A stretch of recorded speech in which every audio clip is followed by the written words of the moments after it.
जय झूलेलाल। रंग बिरंगी होलिका पर्व जूं तव्हां सभिनी खे लख लख वाधायूं। त होली पर्व देश भर में हर्षोल्लास सां गॾु मल्हायो वियो। जॻह जॻह होली मिलन समारोह कार्यक्रम आयोजित थियनि था।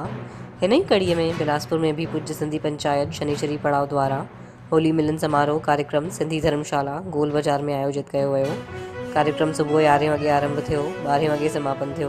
कार्यक्रम जी शुरुआत भगवान श्री झूलेलाल जन जी फोटो ते माल्यार्पण करे दीप प्रज्वलन करे कई वई।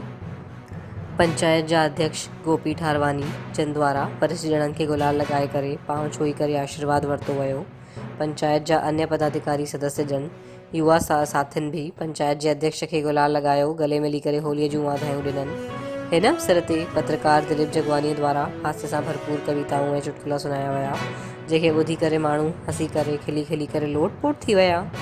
कार्यक्रम जे आख़िर में स्वल्पाहार जी व्यवस्था कई वई हुई। मंच संचालन दिलीप जगवानी द्वारा कयो वियो। आभार व्यक्त जगदीश हरद्वानी द्वारा कयो वियो। त बिलासपुर जी हिन ख़बर खे लाइक कयो, शेयर कयो, असांजे चैनल खे सब्सक्राइब कयो। जय झूलेलाल।